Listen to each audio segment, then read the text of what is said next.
In 1895, in a tiny Irish village surrounded by moss-covered ruins and whispering winds, a woman vanished inside her own home.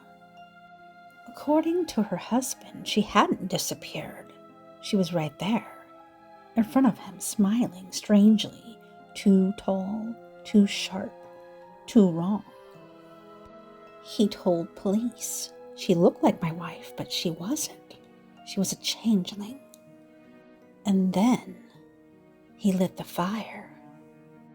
This is the true story of Bridget Cleary, considered by many to be the last woman in Ireland killed for being a witch. But the truth is even darker than that. Bridget wasn't accused of witchcraft. She was accused of not being herself. Bridget Cleary was not what people expected from a 26-year-old woman in rural 19th century Ireland. She had a sewing machine, ran her own business, and made enough money to support herself. While other women in Ballivadley depended on their husbands, Bridget walked the muddy roads alone, selling eggs, dressed sharply in hats trimmed with lace and gold buttons. And she had opinions, strong ones, about the priest, about marriage, about her own future. Some said she was too clever. Others said she had fairy blood in her. But in truth, Bridget Cleary was just ahead of her time, and in a place still haunted by legend that made her dangerous. In March of 1895, Bridget caught a chill while walking 2 miles to deliver eggs. She got sick, fever, chills, weakness. Her husband Michael called for a doctor, but also for a local fairy doctor, a man named Jack Dunn. You see, Ballivadley sat near ancient ring forts, stone circles that locals believed were fairy forts. Everyone in the village grew up with stories of people being taken, replaced by changelings, creatures that looked like your loved ones but were empty inside. And now Bridget had changed. She was pale. Her eyes looked wild. She spoke in ways Michael didn't recognize. She laughed when she shouldn't, and she wouldn't eat. To Michael, she wasn't just sick, she was wrong. And he was going to get his real wife back, no matter what it took. What happened next wasn't medicine. It was something far older. Jack Dunn arrived with a bottle of herbs and a grim expression. He declared Bridget was a changeling, and the real Bridget was being held captive in the fairy world. So, the ritual began. They held her down and forced her to swallow bitter brews of foxglove and ash bark. They shouted prayers. They questioned her in the name of God. "Are you Bridget Cleary, wife of Michael Cleary?" She answered yes, but not loud enough, not like herself. And then came the fire.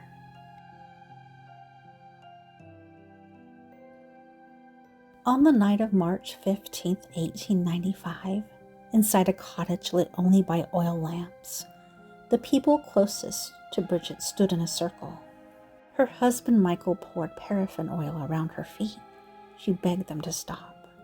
But to him, it wasn't his wife screaming. And he said, "If you're not my wife, then burn."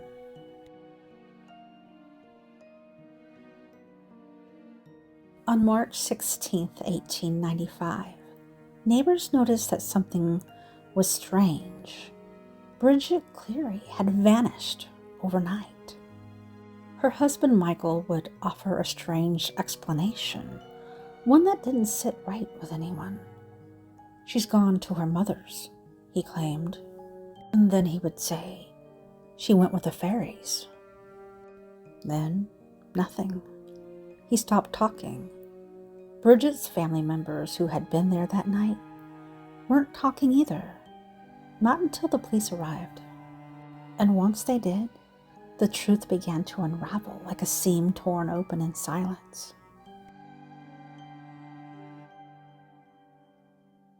After questioning the family, police were then directed to a shallow, hastily dug grave in a nearby bog. Inside, they found Bridget Cleary's burned body, her limbs twisted unnaturally, her nightdress charred black. She had been doused with paraffin and set on fire. And the worst part, she had likely still been alive when it happened. Michael Cleary didn't deny it. Instead, he gave the most chilling confession ever recorded in Irish criminal history, saying, "She got the touch. She was not my wife. She was a changeling."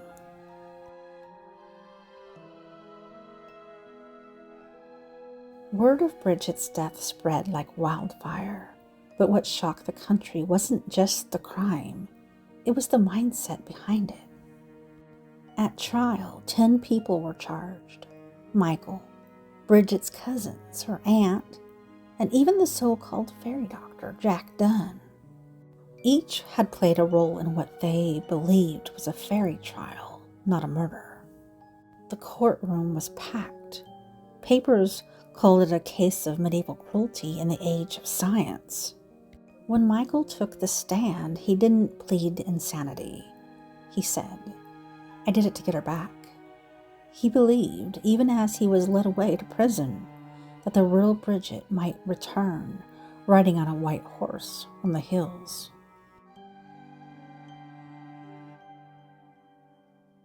Bridget Cleary's story has become a haunting turning point in Irish history. Her death was a final, brutal clash between ancient folklore and modern life. She wasn't killed for being a witch. She was killed because people believed she wasn't herself. A changeling, a fake, a fairy-made imposter.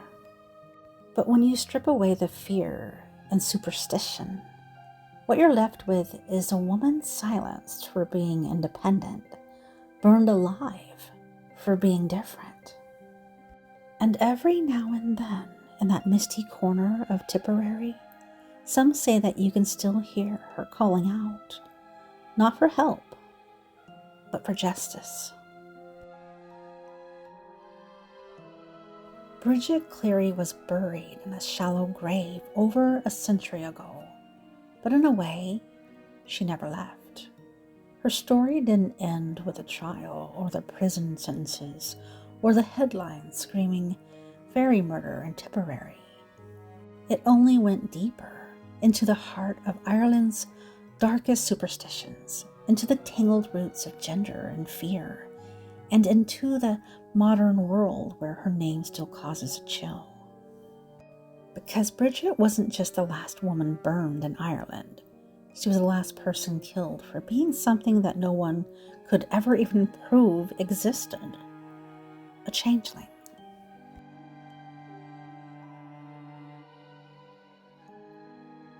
The law said that Michael Cleary was guilty of manslaughter, served 15 years, and then left Ireland. But modern scholars, psychologists, historians have asked deeper questions. Was Bridget's murder a cover for domestic violence? Did Michael use fairy belief as an excuse to control or punish her? Did the entire village participate in the abuse because they feared a woman didn't fit the mold? Some theorists believe that Michael was never delusional at all. He may have known that Bridget was human, but by labeling her a changeling, he gave himself permission to hurt her and convinced others to help. After all, what's easier to destroy than something that you believe isn't real?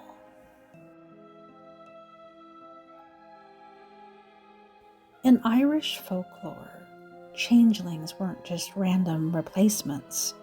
They were punishments, swapped in when someone insulted the fairy realm or broke tradition. And that's the most terrifying part of Bridget's story. She didn't get taken because she was weak. She was punished because she was strong.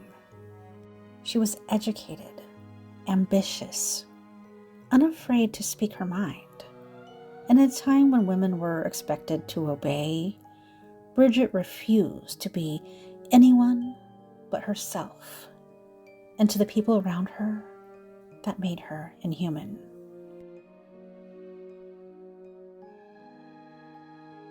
Today, Bridget Cleary's grave is unmarked, her old cottage gone, but her story is more alive than ever in documentaries, folk songs, college lectures, and even in discussions about how ancient belief systems can mask world abuse. And in that remote, misty patch of land where ringforts still sleep under the grass, some locals won't speak her name, not out of guilt, but out of fear. They say a woman like Bridget doesn't forget, and when the wind rises, and when the hearth grows cold, and when a wife goes missing in the fog, the villagers still whisper, "It wasn't her."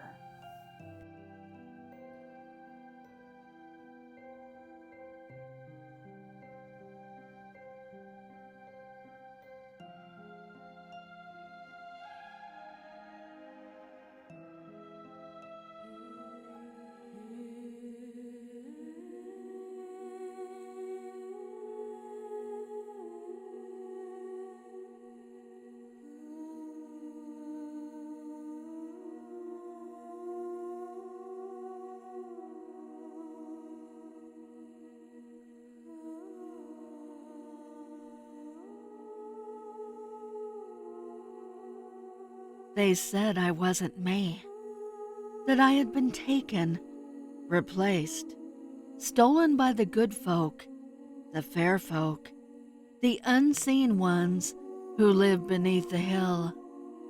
They looked into my eyes I've had since I was a babe in my mother's arms, and claimed they didn't recognize them. My voice, they said, was different. My laugh too sharp, my walk too proud, my mind too quick. What they really meant was, I was too much woman for the world they built. I was Bridget Cleary, a dressmaker, a healer. I had my own sewing machine, a rare thing in Tipperary. I earned money with my hands, with my skill, and I kept it too. I loved my husband, Michael, once, but love turns cold when it's not fed. He wanted a quiet wife, not a clever one, and clever women in this place, in this time, don't live long. It started with a chill, a fever. I was sick, yes, but it was nothing new. Nothing the right herb or tea couldn't fix. But they didn't see a woman with a cold. They saw a changeling. My own husband stood at the foot of our bed and asked me, "Are you Bridget Cleary?" And I answered, "Of course I am." But that wasn't enough. He poured potions down my throat, held me down, shouted prayers and spells, made me swallow urine, burn herbs and muttered words older than time. He called in my family, and they helped him. They helped him. They stripped me to my shift, held me over the hearth, fire licking up my legs like a lover. And still I said, "I am Bridget Cleary." Even as the skin blistered and cracked, even as the breath left my lungs, even as my husband screamed at me, "If you are truly my wife, you'll come back." But I never left. I was never taken. There was no changeling, no fairy trick. Just a woman too strong, too loud, too stubborn to die quietly. So they made me something else. Not a woman, not a wife, not a person. A monster, a tale, a warning. They buried what was left of me in a shallow grave, as if they were ashamed. They should be. But I still walk, you know, in the wind near feathered, in the firelight of frightened women, in the whispered stories told at night when the men have gone to sleep. You'll hear them say, she was taken by the fairies. But now you know the truth. I was never a changeling. I was Bridget, and I burned for it.